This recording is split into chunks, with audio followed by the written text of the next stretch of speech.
Hola, ¿qué tal les amis? J'espère que vous allez tous très bien. Nous sommes mercredi matin et une nouvelle vidéo qui va être très courte parce que je vais changer de format. Voilà, je me cherche en ce moment et je vais vous proposer même deux vidéos. Donc celle-ci qui va arriver, donc l'actu Mercato, et une autre où je ferai un focus. Un focus, ça peut être sur un joueur, ça peut être sur, pourquoi pas, le schéma tactique ou d'autres choses. Voilà, donc là je vais parler d'un joueur. Vous allez voir lequel, essayez de deviner. Voilà, c'est un attaquant. Voilà, c'est un attaquant, j'en ai parlé dernièrement, mais je vais un peu plus détailler la chose, comme ça les vidéos ne seront que moins longues et plus écoutables, plus buvables pour vous, parce qu'il y en a beaucoup qui n'arrivent pas jusqu'aux 40 minutes à écouter, et quand je fais des 40 minutes, là ça va durer beaucoup moins, ça sera deux vidéos, peut-être celle-là va durer un quart d'heure, 20 minutes, peut-être un peu plus, et l'autre d'après durera 5, 10, 15 minutes.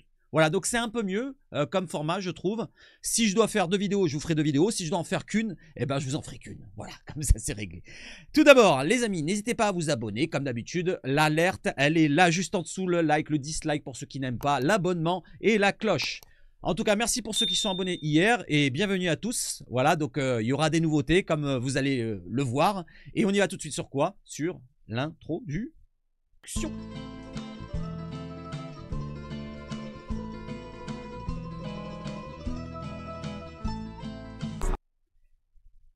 Allez l'OM. Donc allez l'OM et un ancien joueur de l'OM, ex-OM. Donc on va lui souhaiter quand même un bon anniversaire. C'est l'éphéméride du jour. Je vais la remettre en place. Voilà, pour souhaiter un bon anniversaire aux anciens joueurs ou nouveaux joueurs qui sont là actuellement. Il n'est plus là. Donc Maxime Lopez qui est au PFC, Paris Football Club, je crois que c'est comme ça. Bon bref, qui est là-bas en Ligue 2 et donc il a 27 ans. Donc en plus il avait le maillot numéro 27 à l'époque. Je crois qu'il avait commencé avec notre numéro mais je ne me rappelle plus. Mais je me rappelle qu'il avait beaucoup joué avec ce numéro 27, peut-être 2-3 saisons d'affilée. Et donc il fête son anniversaire, son 27e. Bon anniversaire encore à toi, à Maxime Lopez. Allez, on enchaîne sur l'actu et après on va sur le mercato. Vous inquiétez pas, on y va tout doucement. Allez. On enchaîne. Et le premier sujet du jour, donc ça va être quoi? L'actu OM du jour en un post. Donc pour ceux qui me suivent sur Twitter, vous allez voir, je vais résumer en un post l'actu, en un post le mercato. Donc là c'est un post pour l'actualité et on enchaîne. Ce dimanche, on va jouer contre Saint-Etienne. L'OM se rend donc à Saint-Etienne pour la 14e journée de Ligue 1. La préfecture de la Loire a interdit le déplacement des supporters marseillais. Vous savez, je vous l'avais cité dans une des vidéos. Une décision que le club conteste. Donc à l'OM, on n'est pas content, on en a marre que les supporters marseillais soient sanctionnés, qui n'ont pas le droit de se déplacer. Donc à Lyon, ils n'étaient pas là, à je ne sais plus quel déplacement, ils n'étaient pas là non plus. Et là, du côté de Saint-Etienne, on espère pourquoi pas avoir des supporters, parce que pour l'instant, il n'y en a pas. Il n'y a pas de supporters olympiens qui se déplacent à Saint-Etienne. Et ça sera peut-être pareil en Coupe de France. Mais selon la Provence, le club, donc l'OM, va déposer un recours au tribunal administratif de Lyon ce mardi 3 décembre. Donc ce mardi, donc c'était hier, avec l'espoir d'obtenir gain de cause afin que ses supporters puissent rallier le Forez dimanche. Pablo Longoria a chargé Fabrizio Ravanelli, c'est pour ça que j'ai mis qu'il est en mission, parce que Ravanelli prend plus de poids de plus en plus. On voit qu'il ne se fait pas sanctionner par les commissions, donc pourquoi pas on lui délègue des missions comme celle-ci. Allez voir, pourquoi pas, à supporter, plutôt à défendre les supporters. Donc Ravanelli qui travaille beaucoup sur le sujet des supporters, de s'occuper du dossier. Donc c'est Ravanelli qui va s'occuper du dossier auprès des instances. L'OM regarde au-delà de ce match, donc au-delà du match de dimanche, pour toute la saison. Donc à l'avenir, si on peut se déplacer, pourquoi pas au Parc des Princesses. Ça serait bien d'avoir un Paris-Marseille avec des supporters marseillais. Du moment que ça se passe bien, qu'il n'y a pas des échauffourées, qu'il n'y a pas voilà, des emboucanes, eh ben c'est pas grave. Au moins de la ferveur, au moins les supporters, même s'ils se traitent de tous les noms, on s'en fout, c'est le folklore. Mais il faut que ça revienne un petit peu à l'ancien temps. Voilà, donc les supporters, on les voit de moins en moins, surtout les Marseillais. Là, on le voit. Je vous ai mis justement cette photo-là. C'était dans le Chaudron il y a quelques années avec Marseille présent, mais malheureusement, pas de supporters dans le COP. L'OM regarde au-delà de ce match. Il a également à l'esprit, donc l'OM, le prochain 32e de finale de cette Coupe de France à Saint-Etienne. Là aussi, il aimerait que ce duel se tienne en présence de ses fans. La direction avait déjà déposé un recours pour le match à Nantes. Et oui, parce qu'à Nantes, l'OM avait déjà déposé un recours, mais démarche restait vaine. Allez, on continue les amis et on va sur la deuxième actu. N'hésitez pas à réagir sur cette actualité-là. Est-ce que vous pensez que c'est normal que l'OM commence à taper du poing sur la table et envoie des personnages comme Ravanelli qui va défendre les supporters et le club pour, pourquoi pas, obtenir gain de cause et que les supporters marseillais puissent se déplacer? Allez, on enchaîne. on va sur la deuxième actu et justement la Coupe de France. L'OM, donc on s'est programmé pour le match à Saint-Etienne. Donc ça sera pas dimanche là, mais dimanche dans 2 semaines. Ou non, je crois pas que c'est un dimanche que... Si, c'est dimanche, c'est marqué. Donc justement, l'OM jouera son 32e de finale de Coupe de France à Saint-Etienne le dimanche 22 décembre. C'est particulier, c'est presque un Boxing Day, voilà, à la française. Donc le 22 décembre à 14h45, le match sera diffusé sur beIN Sport 1 et France 3. Donc pour ceux qui n'ont pas beIN, bah, vous pouvez le voir gratuitement, je pense, sur France 3. Et je serai là pour vous le commenter. Comme ça, on passera un bon moment ensemble. En avant-match, en après-match, il y aura des rumeurs mercato qui vont tomber, je pense, parce que là, on arrivera à une semaine un peu plus du début du vrai mercato officiel. Et les rumeurs seront déjà très très chaudes. Les informations seront déjà tombées. On fera un gros live, je pense, ce dimanche 22. Je serai en plus en congé, c'est parfait. Et comme ça, on passera un bon moment. Donc n'hésitez pas à réagir aussi sur cela. Est-ce que ça vous fait plaisir de passer un dimanche après-midi avec moi? Parce que ça sera l'après-midi. Il y aura la digestion, c'est difficile. Repas de famille ici et là. N'hésitez pas à réagir. Allez, on enchaîne les amis. Pour ce dimanche, on revient ce dimanche pour l'arbitrage. Et ce sera pas Benoît Bastien, je me suis trompé. Regardez en haut, j'ai marqué Benoît Bastien, arbitre à Saint-Etienne, Marseille. C'est pas Benoît Bastien, c'est Jérôme Brizard. Donc Jérôme Brizard sera au sifflet pour le déplacement à Saint-Etienne en Ligue 1 ce dimanche. Il sera assisté de Alexis Auger et Valentin Évrard, tandis que Thierry Bouille sera le 4e arbitre. Thierry Bouille. Les clés de la VAR ont été confiées à Cyril Gringoire et Dominique Julien. Son bilan, donc le bilan de, pas Benoît Bastien, mais plutôt de Jérôme Brizard, qui est, c'est la photo, hein, c'est Jérôme Brizard en photo, mais j'ai mis Benoît Bastien, je me suis trompé. Donc son bilan, il est plutôt favorable à l'OM. Regardez bien, sur 20 matchs arbitrés par Brizard, on a 11 victoires, 7 nuls, que 2 petites défaites. Donc 2 défaites, je crois que c'est contre Paris, peut-être une, je ne suis pas sûr. Le dernier match contre Strasbourg, vous le voyez en haut. Donc Strasbourg-Marseille, c'était le 25 novembre 2023. Et sinon, en termes de cartons jaunes, c'est à peu près équilibré. Quoique l'OM a 42 cartons jaunes, 33 pour l'adversaire, 6 cartons rouges et 8 pour l'adversaire. Donc c'est à peu près équilibré, on va dire que c'est plutôt favorable. N'hésitez pas à réagir, qu'est-ce que vous en pensez? Est-ce que vous avez peur de l'arbitrage pour Saint-Etienne? Je trouve que non, franchement, il n'y a pas lieu d'être. Si on est au-dessus d'eux, eh ben, on gagnera sans l'arbitrage. Allez, on enchaîne les amis, et après on va sur le mercato juste après. Dimitri Payet, ex-OM, comme je l'ai marqué, Dimitri Payet sera le parrain de la première édition du tournoi international des U12 de futsal qui se déroulera à Traits, dans la région, pour ceux qui sont pas très loin de Traits, les 14 et 15 décembre. L'ancien Olympien est attendu le vendredi. Le vendredi, donc vendredi 13 décembre en particulier, pour la cérémonie d'ouverture et le tirage au sort qu'il effectuera lui-même. Des discussions sont en cours pour que les matchs soient diffusés, même si c'est pas super important pour certains, c'est des U12. Il y aura quand même Jean-Charles Debonneau et Sébastien Pietri, pardon, excusez-moi, de OMTV, pour ceux qui se souviennent, qui seront aux commentaires. Donc ce serait peut-être un bon moment à passer, que ce soit pour aller à Traits pour ceux qui habitent là-bas et voir pourquoi pas Dimitri Payet, ou alors pour voir Pietri ou Jean-Charles Debonneau quand même, un minot.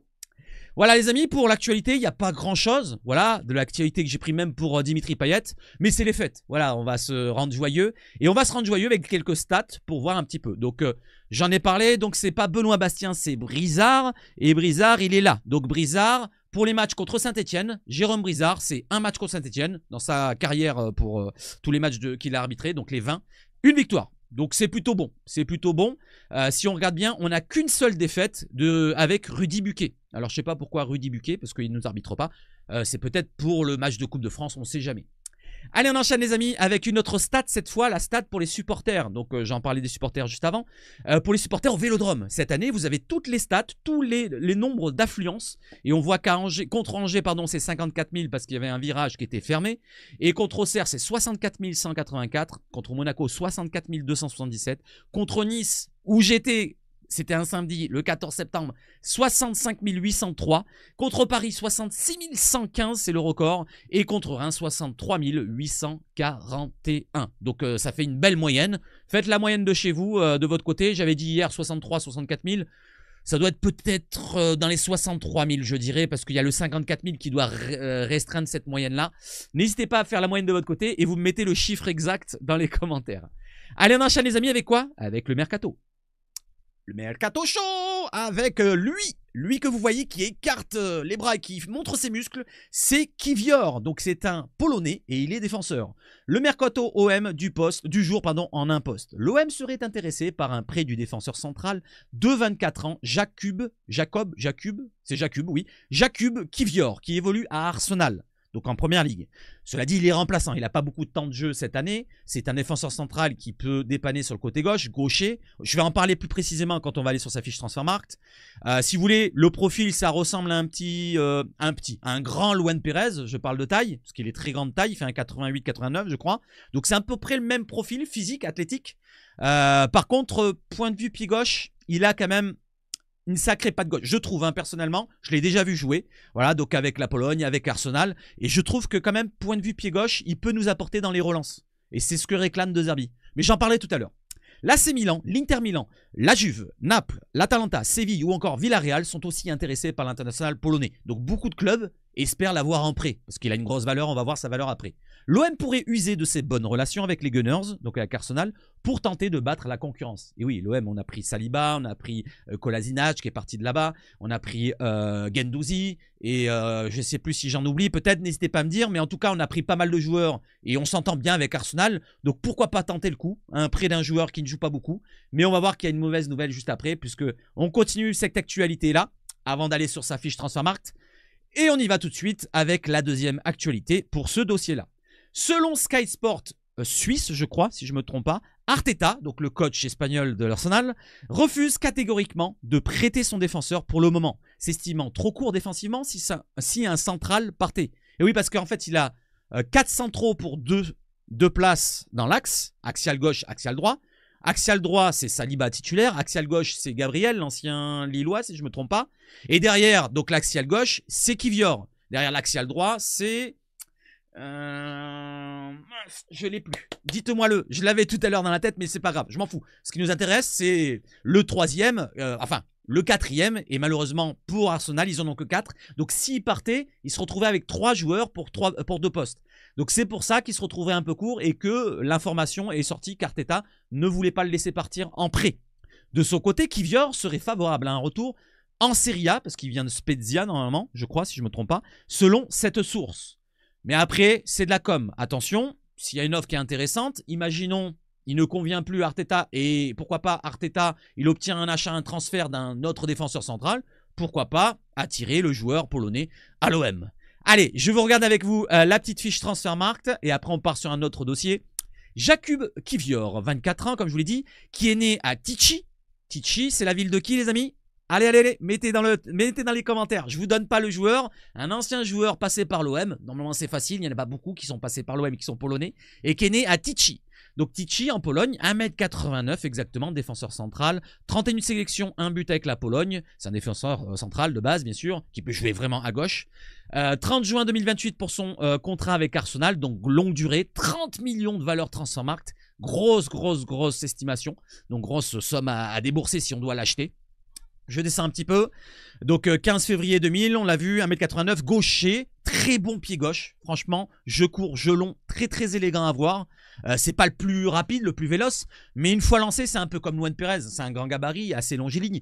Et donc pourquoi Luan Pérez ? Parce qu'il est gaucher, parce qu'il était grand et on l'a vu, il était dans l'axe, voire côté gauche. Donc c'est un peu le même profil, vous voyez là en photo. Il n'est pas costaud, mais il est grand quand même. Jeu aérien, très bon jeu aérien. Il marque quelques buts de la tête. Il a marqué quelques buts de la tête que j'ai vus dans quelques vidéos. Je ne les ai pas vus en direct, mais j'ai regardé quand même quelques résumés.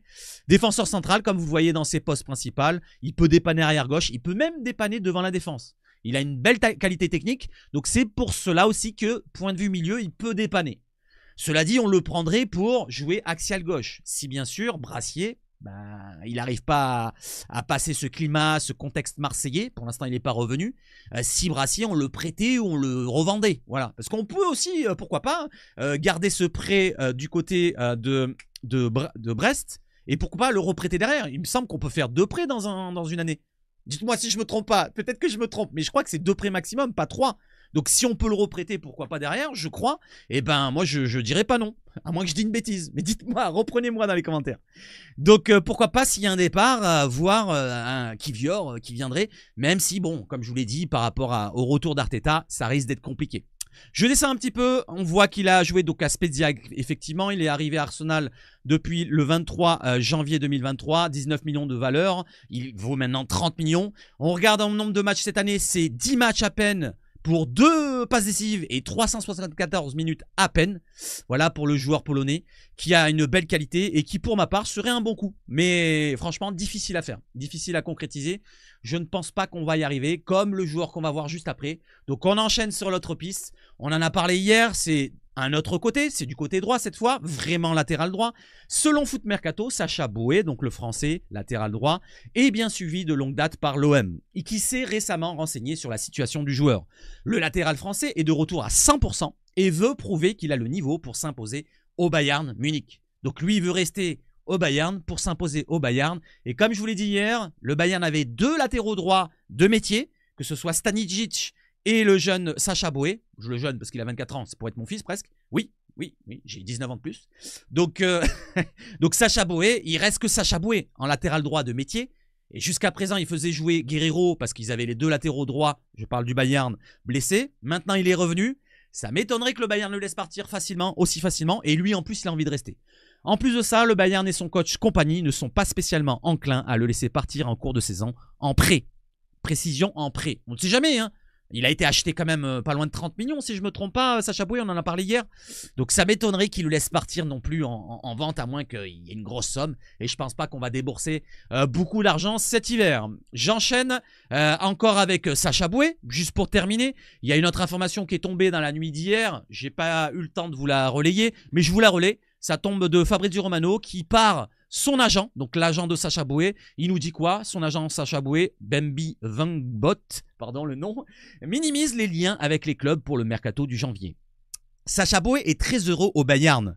Il aime le club et l'entraîneur lui fait confiance. Son objectif est de gagner avec le Bayern. En gros, ce qu'a dit Foot Mercato, sans avoir cette information-là venant de l'agent, parce que c'est Fabrizio Romano qui a mis en exclu cette information-là, et ben ça veut dire qu'il veut rester au Bayern, j'allais dire à l'OM, et s'imposer donc du côté de l'Allemagne. Donc bonne chance à lui, et s'il vient, ben bienvenue à toi. Voilà, comme pour Kivior, ça va être dur, mais pourquoi pas Kivior, ça serait un bon coup. Tout comme Danilo. Voilà, donc on aurait, imaginons un Danilo et un Kivior, je dis pas non, les deux viennent, au moins on a 2 joueurs qui sont polyvalents, qui peuvent jouer dans l'axe les deux, gaucher d'un côté, droitier de l'autre, et qui peuvent dépanner en arrière droit ou en arrière gauche.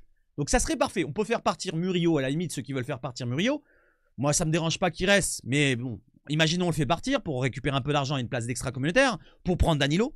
Et côté gauche, on ferait partir, si vous voulez, Garcia, même si, bon, en ce moment, il fait des prestations honorables. Voilà, ça serait pas mal comme coup. Après, peut-être que même Garcia, on le fait pas partir. Parce que n'oublions pas, si c'est des prêts, en fin d'année, il faut recruter encore. Voilà, je ne sais pas comment le prendre. N'hésitez pas à me dire quel schéma de transfert vous feriez de vous de votre côté. Est-ce que vous vendriez ici, vous vendriez là? Mais pour l'instant, on n'en est que là. Donc, il n'y a pas beaucoup d'actualité mercato. Il n'y a pas beaucoup d'actualité. Et j'ai terminé sur l'actualité. Maintenant, je vais revenir sur la vidéo d'hier. Vous voyez que ça va être un peu plus court cette vidéo. On va atteindre à peine les 20 minutes. On va revenir sur le GOAT. Le GOAT de notre équipe, c'est lui. Geronimo Rulli. Et on a les stats qui sont sortis avec un bel article du côté de l'équipe. Je ne vais pas vous le lire parce que ça reprend plus ou moins ce que j'ai dit dans la vidéo d'hier.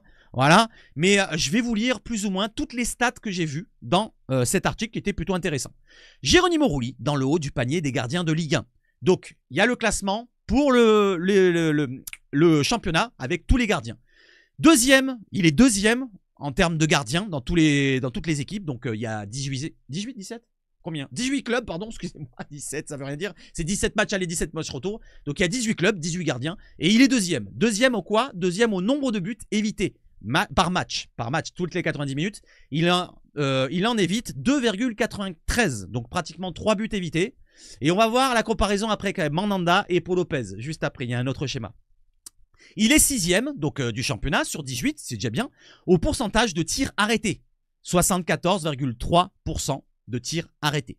Et il est deuxième au nombre de passes par match, 34 passes par match.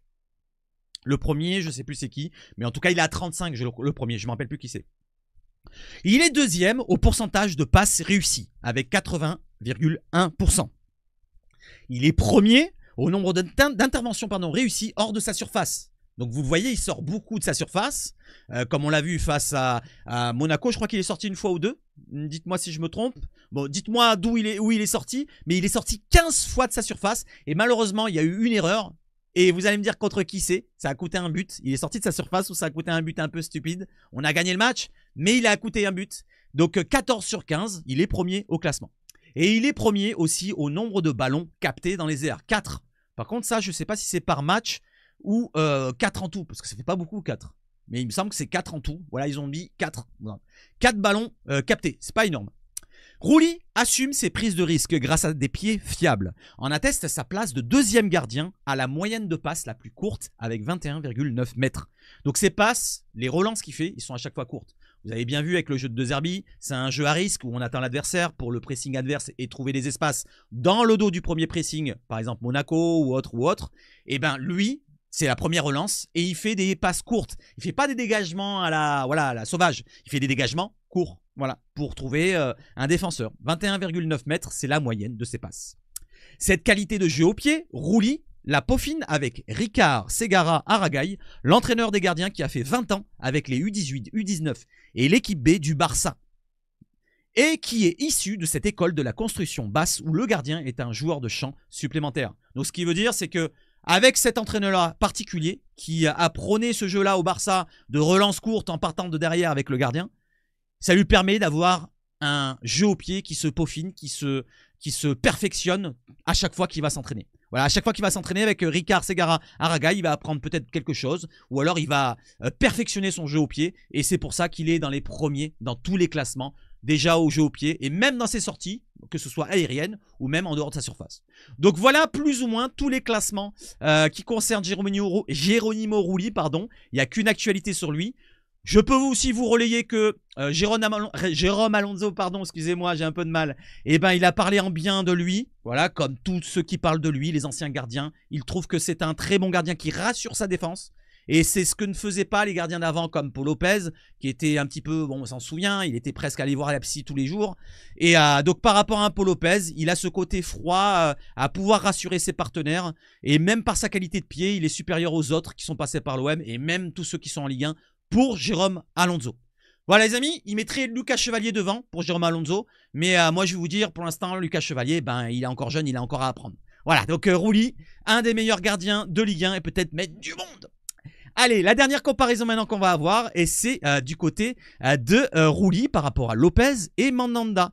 2,93 buts évités, et alors que Mandanda en a 2,92, donc juste en dessous. 3,17, ah non, c'est moins. Donc c'est moins 3,17 et moins 2,92. Et Rouli c'est plus 2,93, il en évite plus de... Donc vous voyez la différence entre les deux, entre les trois même. 74,3%, c'est le pourcentage d'arrêt. Voilà, donc il est encore supérieur aux deux autres. 34, donc ça c'est quoi? C'est le nombre de passes par 90 minutes. Et on avait 35 pour Paul Lopez. 35 pour Lopez, c'est parce que à l'époque de Sampaoli, on était avec un jeu court qui repart de derrière aussi souvent.